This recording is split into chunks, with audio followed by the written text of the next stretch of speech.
Good evening, ladies and gentlemen, and welcome to Heti TV's foreign language news broadcast. My name is Peter Gardosh, and first for the news in English.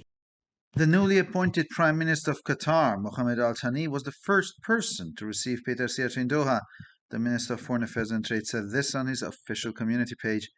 The minister, who attended the UN conference on least developed countries in Doha, wrote in his post, Prime Minister Mohammed Al Thani received him about 5 minutes after he was sworn in. I left the conference center in Doha to meet my good friend, Foreign Minister Mohammed Al Thani, but when I arrived, I was greeted by Prime Minister Mohammed Al Thani, who was the first guest about 5 minutes after he was sworn in. The exchange of prime ministers took place professionally, quickly, and without any major prior publicity, reads Peter Siyato's post. Israeli Prime Minister Benjamin Netanyahu traveled to Rome early in the day. At the same time, however, a number of demonstrations hampered his journey to the airport. The Israeli Airports Authority had already yesterday asked travelers to arrive on time for flights to Ben Gurion Airport, as anti-government protesters were planning road closures and flight cancellations. The authorities advised those who can to arrive by train. They added that passengers were advised to contact the airline they were flying with. National Security Minister Itamar Ben-Gvir warned that the paralysis of airport traffic and the closure of key transport routes was beyond all limits. The procedure for new immigrants to obtain Israeli passports would be tightened, Kan Public Radio reported. The reason for the change stems from concerns about a seemingly widespread trend of people taking advantage of the opportunity to obtain Israeli citizenship without any real connection to the state. In 2017, the law was changed to allow new immigrants eligible for Israeli citizenship to obtain an Israeli passport at the same time. Now they are asking Israel to change the situation. The Sabak Internal Security Service has previously warned that this could lead to abuses, so that Israeli passports could be used to carry out acts that violate the security of the state. The state now wants to change the law so that new immigrants can only obtain Israeli passports after 1 year in the country. In Stockholm, EU High Representative for Foreign Affairs and Security Policy Josep Borrell called for a joint donation of €1 billion worth of ammunition to war-torn Ukraine. Speaking at an informal meeting of EU defense ministers, the High Representative said Ukrainian forces needed around 90 to 100,000 rounds of ammunition a month to deter and counterattack the enemy. Borrell said an additional €1 billion would be used by the EU, which has already spent €3.6 billion on military aid to compensate donor countries. He added that he hoped to reach an agreement on the supply as early as the EU foreign ministers' meeting on the 20th of March. Russian troops will have an open path to seize key towns in eastern Ukraine if they take control of Bakhmut, President Volodymyr Zelensky warned in an interview while backing his decision to keep Ukrainian forces in the besieged city. This is a tactical issue for us, Zelensky said, insisting that Kyiv's military leadership had united in extending the city's defenses. After Bakhmut, they can go on. They can go to Kramatorsk. They can go to Slovyansk. After Bakhmut, the Russians would have a clear path to other cities in Ukraine towards Donetsk. This is why our people are stationed there, the Ukrainian president said from Kyiv. Canadian training for Ukrainian forces after the annexation of Crimea in 2014 proved crucial in the early stages of the war in Ukraine launched by Russia a year ago, as European Commission President Ursula von der Leyen said this in Ottawa. This was the first time in her capacity that she made an official visit to the North American country. She will hold talks on the war in Ukraine, trade and transatlantic issues in Canada and the United States, and will also meet US President Joe Biden in Washington on Friday. I cannot stress this enough. Canada saved Ukraine, she said in a speech at the Canadian Parliament. She added that Canadians had recognized the gravity of what was happening in Ukraine before others, including many Europeans, and had responded to the war beyond the call of duty. Switzerland wishes to maintain its traditional neutrality as provided for in its constitution in the face of the war in Ukraine and is currently opposed to arms shipments to the war-torn Ukraine, confirms Alain Berset, president of the Swiss Confederation. As far as arms exports are concerned, as long as the legal framework of Swiss neutrality is in force, they cannot be implemented. For the Swiss government and the Federal Council, we have to maintain this legal framework, and we want to maintain it and work within it, the head of state told this to journalists during a break in the UN session on women's rights. Tens of thousands of people are still taking to the streets in Athens and Thessaloniki to commemorate the deaths of the victims of the worst rail crash in Greece's history and to demand that the government make the rail improvements they believe caused the crash. The accident happened at dawn on 28th of February when a passenger train from Athens to Thessaloniki and a freight train on the same track collided head-on. The accident killed 57 people and injured hundreds more. Since then, railway workers have been staging a nationwide walkout and demonstration every day. So far, 76 cities have joined the protests, with public transport in Athens even being stopped this week and the port of Piraeus temporarily closed. In addition, in Athens and Thessaloniki, a group of protesters clashed with police, who were only able to disperse the demonstration with tear gas. After weeks of anticipation, Noah Kirel has unveiled a song that will represent Israel at Eurovision entitled Unicorn. The song was co-written by Doron Medley, Meir Sepadia, and Veinon Yachal together with Noah Kirel. I'm very excited about the choice of the song. Personally, it moves me every time I sing or hear it, Kirel said a few weeks ago when announcing the song choice. The semi-finals of the competition will take place on the 9th and 11th of May, with the Eurovision Song Contest finals on the 13th of May.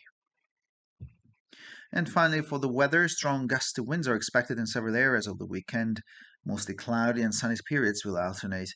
By Sunday, the winds will ease. The temperatures will average around 3 to 7 degrees Celsius in the morning and 8 to 10 degrees Celsius in the afternoon hours.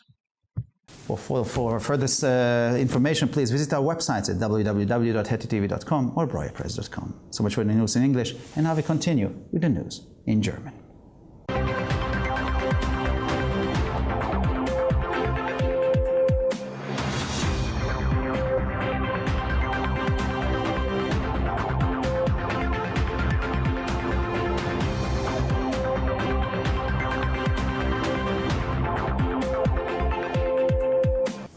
Schönen guten Abend, liebe Zuschauer. Mein Name ist Peter Gardosch und nun zu den Nachrichten auf Deutsch. Peter Szijjártó war die erste Person, die der neu ernannte Premierminister von Katar, Mohammed Al-Thani, in Doha empfing, wie der Minister für Auswärtige Angelegenheiten und Handel auf seiner offiziellen Community-Seite mitteilte. Der Minister, der an der UN-Konferenz über die am wenigsten entwickelten Länder in Doha teilnahm, schrieb in seinem Beitrag, Premierminister Mohammed Al-Thani empfing ihn etwa 5 Minuten nach seiner Vereidigung. Ich verließ das Konferenzzentrum in Doha, um meinen guten Freund, Außenminister Mohammed Al-Thani, zu treffen. Aber als ich ankam, wurde ich vom Premierminister Mohammed Al-Thani, der erste Gast war, etwa 5 Minuten nach seiner Vereidigung begrüßt. Der Austausch der Ministerpräsidenten fand professionell, schnell und ohne große Vorankündigung statt, heißt es in Peter Szijjártós Post. Der israelische Premierminister Benjamin Netanyahu reist am selben Tag nach Rom. Dabei wurde seine Anreise zum Flughafen jedoch durch eine Reihe von Demonstrationen behindert. Die israelische Flughafenbehörde hatte bereits gestern die Reisenden aufgefordert, rechtzeitig zu den Flügen zum Flughafen Ben Gurion zu kommen, da regierungsfeindliche Demonstranten Straßensperrungen und Flugstreichungen planten. Die Behörden rieten denjenigen, die können, mit dem Zug anzureisen. Den Fluggästen wurde außerdem geraten, sich mit der Fluggesellschaft in Verbindung zu setzen, mit der sie fliegen. Der Minister für nationale Sicherheit, Itamar Ben-Gvir, warnte, dass die Lähmung des Flughafenverkehrs und die Schließung wichtiger Verkehrswege jenseits aller Grenzen liege. Das Verfahren für Neueinwanderer zur Erlangung eines israelischen Passes soll verschärft werden, berichtete der öffentliche Rundfunk Kan. Der Grund für die Änderung liegt in der Besorgnis über einen scheinbar weit verbreiteten Trend, dass Menschen die Möglichkeit nutzen, die israelische Staatsbürgerschaft zu erhalten, ohne eine andere echte Verbindung zum Staat zu haben. Im Jahr 2017 wurde das Gesetz dahingehend geändert, dass Neueinwanderer, die für die israelische Staatsbürgerschaft in Frage kommen, gleichzeitig auch einen israelischen Pass erhalten können. Jetzt fordern sie Israel auf, die Situation zu ändern. Der interne Sicherheitsdienst Shabak hat bereits davor gewarnt, dass dies zum Missbrauch führen könnte, sodass israelische Pässe dazu benutzt werden könnten, Handlungen auszuführen, die die Sicherheit des Staates verletzen. Der Staat möchte nun das Gesetz so ändern, dass Neueinwanderer erst nach einem Jahr Aufenthalt im Land einen israelischen Pass erhalten können. In Stockholm rief der hohe Vertreter der EU für Außen- und Sicherheitspolitik Josep Borrell zu einer gemeinsamen Munitionsspende im Wert von 1 Milliarde Euro für die vom Krieg gezeichnete Ukraine auf. Auf einem informellen Treffen der EU-Verteidigungsminister sagte der hohe Vertreter, die ukrainischen Streitkräfte benötigen monatlich etwa 90.000 bis 100.000 Schuss Munitionen, um den Feind abzuschrecken und Gegenangriffe zu starten.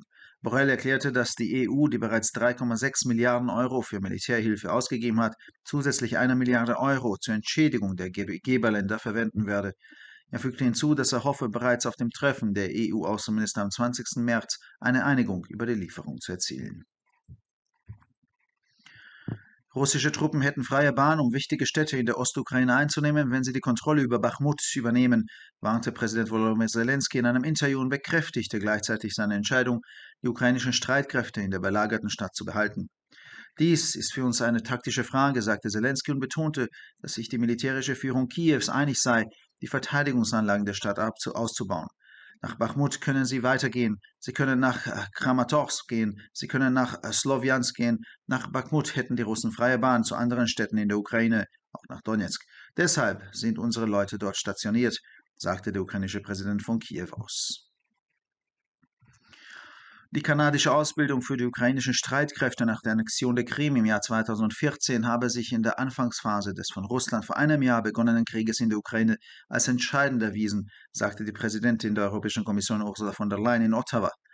Es war das erste Mal in ihrer Funktion, dass sie dem nordamerikanischen Land einen offiziellen Besuch abstattete.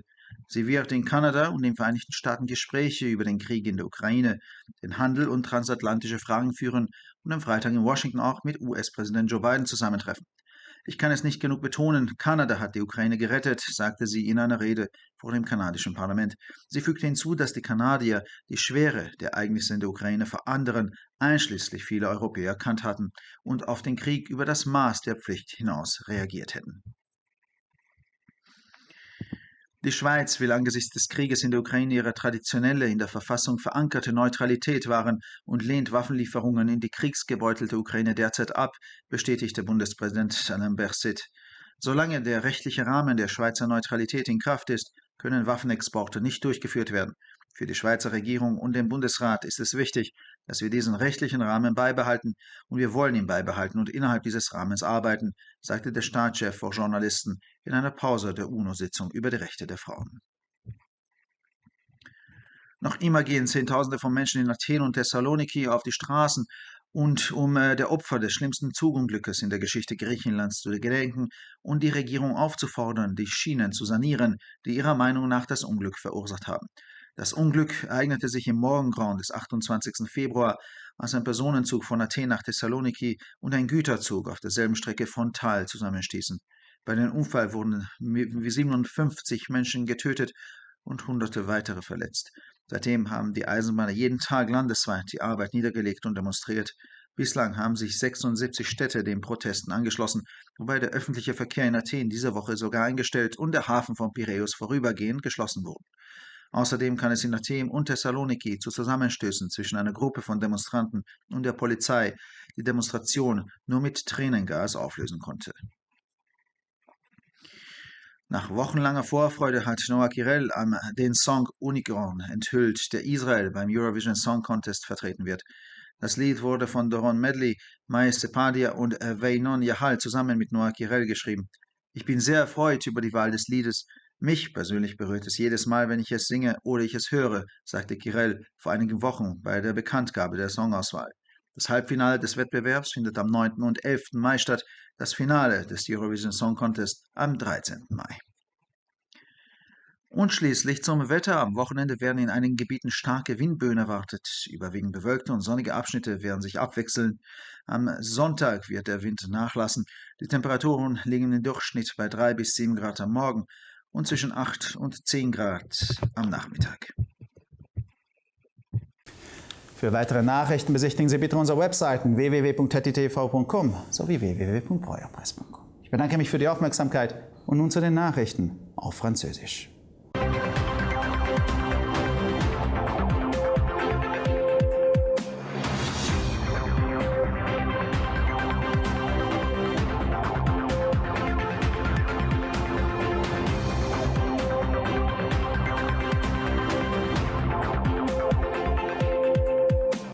Bonjour à tous et bienvenue à HETI-TV. Je m'appelle Peter Gardos et ce sont les titres en français. Peter Szijjártó, ministre hongrois des Affaires et des Relations économiques étrangères, a fait savoir sur sa page officielle des réseaux sociaux qu'il était la première personne à être reçue à Doha par le Premier ministre du Qatar nouvellement nommé, Mohamed Al Thani. Le ministre, qui a participé à la conférence des Nations Unies sur les pays les moins avancés à Doha, a écrit dans son post que le Premier ministre l'avait reçu environ 5 minutes après sa prestation de serment. J'ai quitté le centre de conférence de Doha pour rencontrer mon bon ami, le ministre des Affaires étrangères Mohamed Al-Thani, et à mon arrivée, j'ai été accueilli par le Premier ministre Mohamed Al-Thani en tant que premier invité environ 5 minutes après sa prestation de serment, a expliqué Peter Siat dans son billet. Le changement de Premier ministre s'est déroulé de manière professionnelle, rapide et sans grande médiatisation préalable, a-t-il ajouté. Le Premier ministre israélien Benjamin Netanyahu s'est rendu à Rome. Son trajet jusqu'à l'aéroport a été rendu difficile par les manifestations. L'autorité israélienne des aéroports avait déjà demandé aux voyageurs de prendre leurs précautions pour arriver à l'heure à l'aéroport Ben Gurion, alors que les manifestants antigouvernementaux prévoyaient de bloquer des routes et de mobiliser le trafic aérien.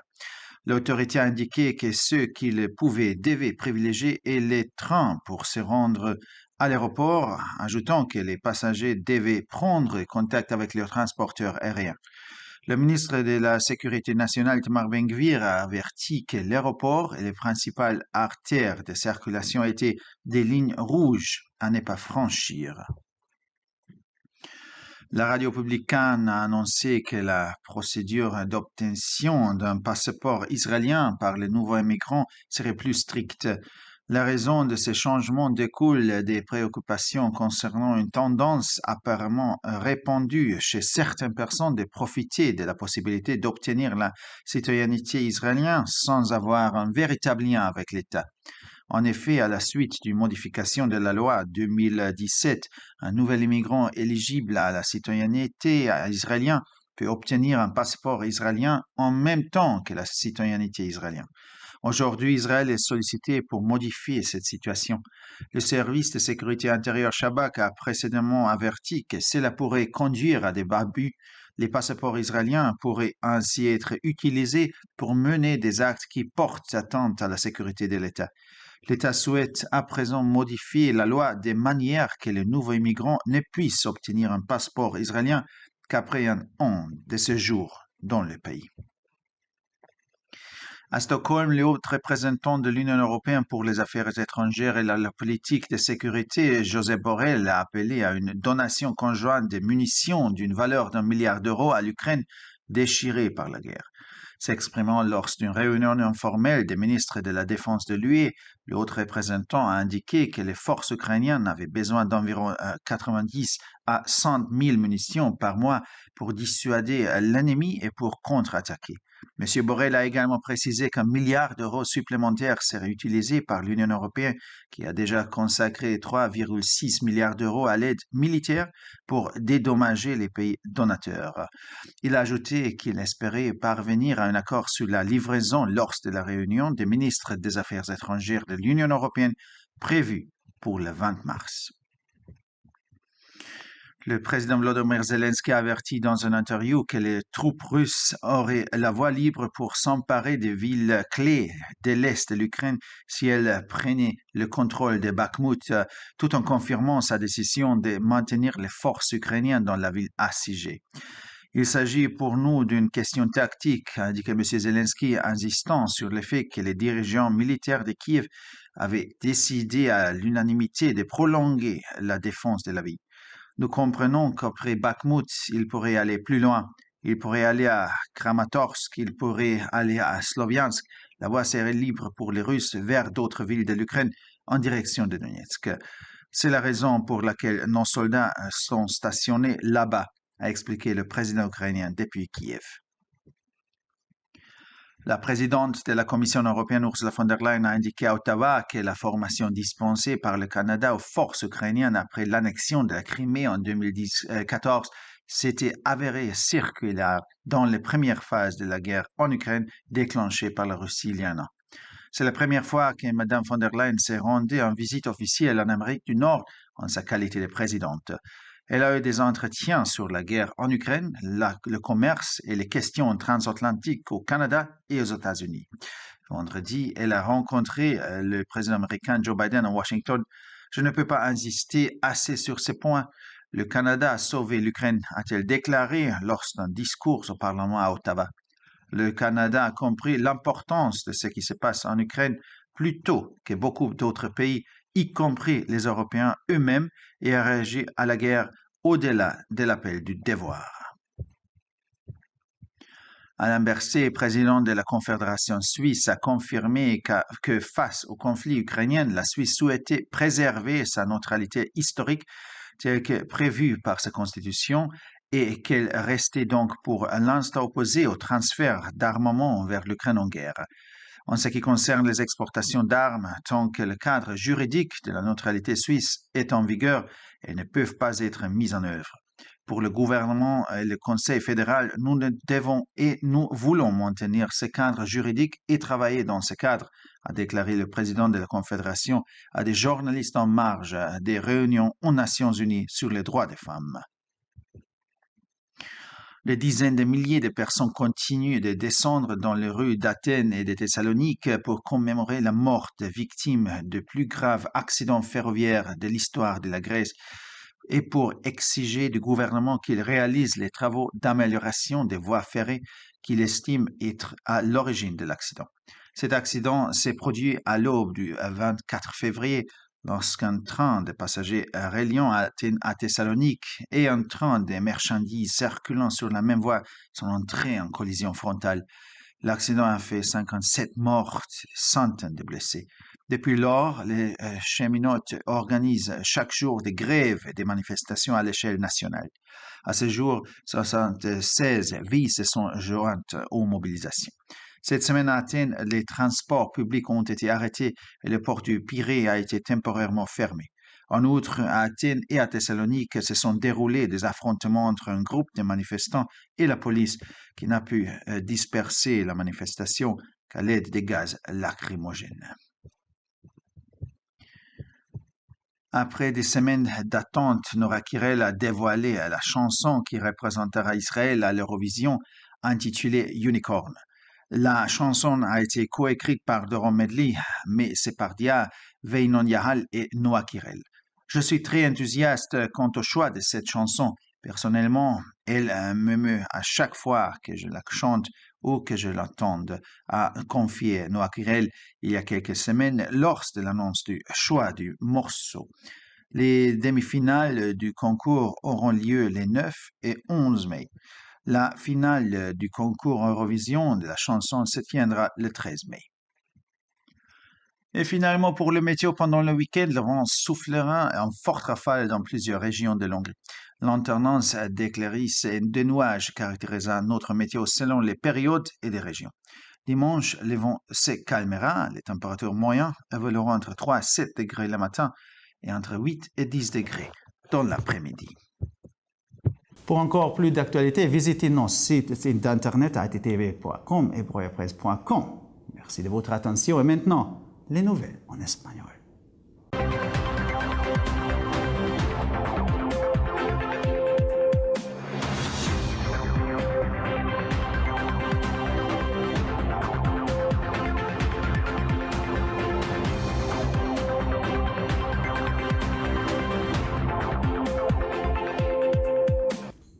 Buenas noches, damas y caballeros, y bienvenidos al programa de noticias en idiomas extranjeros de ETV. Mi nombre es Peter Gardos y estas son las noticias en español. La primera persona recibida por el recién nombrado primer ministro de Qatar, Mohamed Al Thani, en Doha, fue Peter Szijjártó, según informó el ministro de Asuntos Exteriores y de Comercio Exterior en su página oficial de la comunidad. El ministro, que asistió en Doha a la conferencia de las Naciones Unidas sobre los países menos adelantados, escribió en su post: el primer ministro Mohamed Al Thani le recibió unos 5 minutos después de jurar su cargo. Salí del centro de conferencias en Doha para reunirme con mi buen amigo, el ministro de Asuntos Exteriores Mohamed Al Thani, pero cuando llegué me recibió el primer ministro Mohamed Al Thani, sobre todo como mi primer invitado, unos 5 minutos después de que juró su cargo. El intercambio de primeros minutos se produjo con profesionalidad, rapidez y sin mayor publicidad previa, reza el post de Peter Szijjártó. El primer ministro israelí Benjamin Netanyahu viajó a Roma a primera hora del día. Al mismo tiempo, sin embargo, varias manifestaciones obstaculizaron su viaje al aeropuerto. La autoridad aeroportuaria de Israel ya había pedido ayer a los viajeros que llegaran a tiempo a los vuelos que salen del aeropuerto de Ben Gurión, ya que los manifestantes antigubernamentales planeaban el cierre de carreteras y la cancelación de vuelos. Las autoridades aconsejaron a los pasajeros, si fuera posible, llegaran en tren. También les fue aconsejable que se pusieran en contacto con la aerolínea con la que volaban. El ministro de Seguridad Nacional, Itamar Ben-Gvir, advirtió que la paralización del tráfico aeroportuario y el cierre de las principales rutas de transporte estaban fuera de todo límite. El procedimiento para que los nuevos inmigrantes obtengan pasaportes israelíes se hará más estricto, informó la radio pública Kan. La razón del cambio surge de la preocupación por una tendencia aparentemente generalizada de personas que aprovechan la oportunidad de obtener la ciudadanía israelí sin ninguna otra conexión real con el Estado. En 2017, la ley se modificó para permitir que los nuevos inmigrantes elegibles para la ciudadanía israelí obtuvieran un pasaporte israelí al mismo tiempo. Ahora piden a Israel que cambie la situación. El Servicio de Seguridad Interna Shabak ha advertido previamente que esto podría dar lugar a abusos, de modo que los pasaportes israelíes podrían ser utilizados para llevar a cabo actos que violen la seguridad del Estado. El Estado quiere ahora cambiar la ley para que los nuevos inmigrantes solo puedan obtener pasaportes israelíes tras llevar un año en el país. En Estocolmo, el alto representante de la UE para Asuntos Exteriores y Política de Seguridad, Josep Borrell, pidió una donación conjunta de munición por valor de 1.000 millones de euros a Ucrania, asolada por la guerra. En una reunión informal de ministros de defensa de la UE, el alto representante declaró que las fuerzas ucranianas necesitan entre 90 y 100.000 cartuchos al mes para disuadir y contraatacar al enemigo. Borrell dijo que la UE, que ya ha gastado 3.600 millones de euros en ayuda militar, destinaría 1.000 millones de euros adicionales para compensar a los países donantes. Añadió que esperaba alcanzar un acuerdo sobre el suministro ya en la reunión de ministros de Asuntos Exteriores de la UE del 20 de marzo. Las tropas rusas tendrán vía libre para tomar ciudades clave del este de Ucrania si se hacen con el control de Bakhmut, advirtió el presidente Volodymyr Zelensky en una entrevista al Tiempo que respaldaba su decisión de mantener las fuerzas ucranianas en la ciudad sitiada.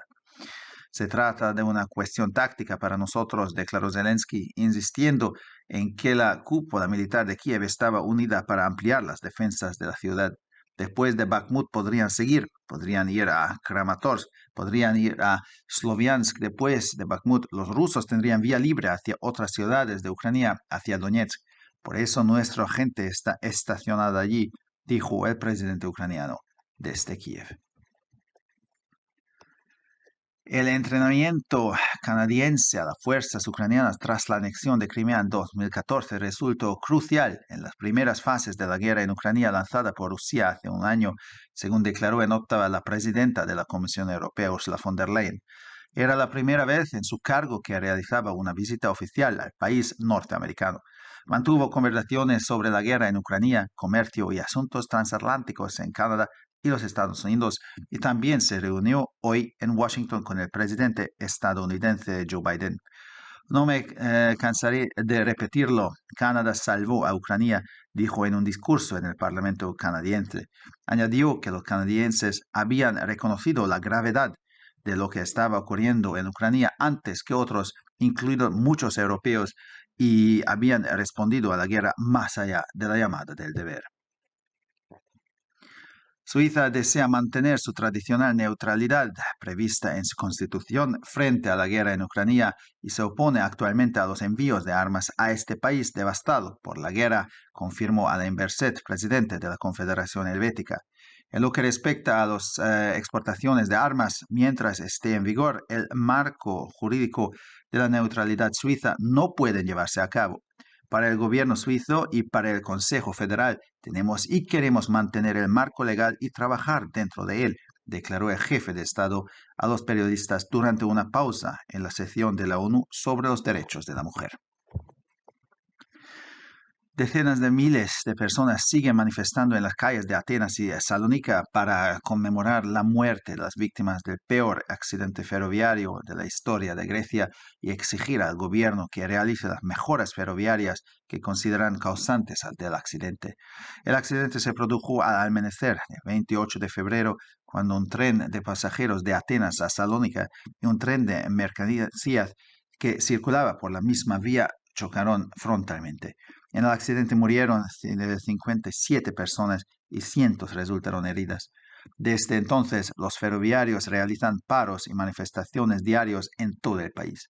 Hasta el momento, 76 ciudades se han sumado a las protestas, con el transporte público de Atenas incluso paralizado esta semana y el puerto de Pireo cerrado temporalmente.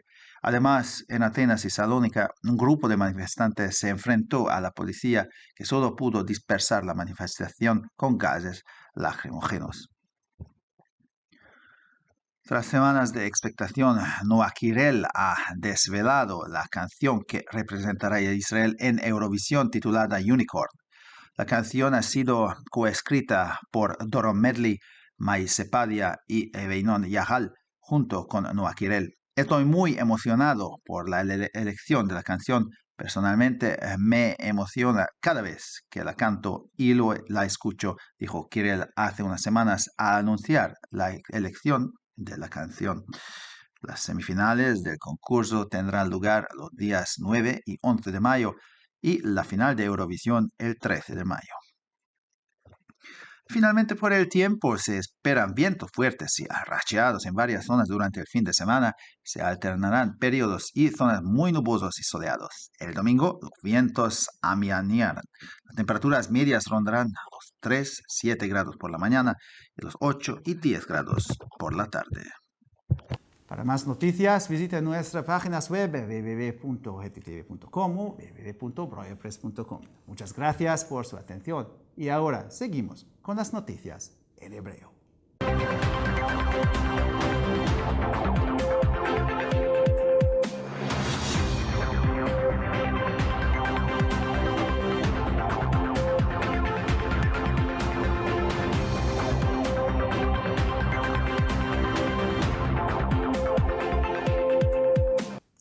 שלום וערב טוב, כאן ציפי בוכמן וילדבאום עם החדשות בעברית. ראש ממשלת קטר שמונה זה עתה, מוחמד אל-תאני, קיבל את פטר סיארטו כאורחו הראשון בדוחה. כך דיווח שר החוץ והמסחר בעמוד הרשמי שלו ברשתות החברתיות. ראש המשרד שהשתתף בוועידת האו"ם העוסקת במדינות הפחות מפותחות בדוחה, הוא התקבל על ידי ראש הממשלה מוחמד אל-תאני כ5 דקות לאחר השבעתו. יצאתי ממרכז הכנסים בדוחה לפגוש את חברי הטוב, שר החוץ מוחמד אל-תאני, אבל כשהגעתי לשם כבר קיבל את פניי ראש הממשלה מוחמד אל-תאני כאורחו הראשון כ5 דקות לאחר השבעתו. החלפת ראש הממשלה נעשתה בצורה מקצועית במהירות ללא פרסום מוקדם, כך נכתב בפוסט של פטר סיארטו. ראש ממשלת ישראל בנימין נתניהו נסע במהלך היום לרומא, אולם במקביל הפגנות רבות הקשו על ההגעה לשדה התעופה. רשות שדות התעופה ביקשה כבר אתמול מהמטיילים להגיע בזמן לטיסותיהם בנתב"ג, שכן מפגינים נגד הממשלה תכננו לחסום כבישים ולהפסיק טיסות. הרשות המליצה למי שיכול להגיע ברכבת. הם הוסיפו כי הומלץ לנוסעים ליצור קשר עם חברת התעופה איתה הם טסים. שר לביטחון לאומי איתמר בן גביר מזהיר כי שיתוק תנועת שדות התעופה וסגירת נתיבי התחבורה המרכזיים עוברת כל גבול.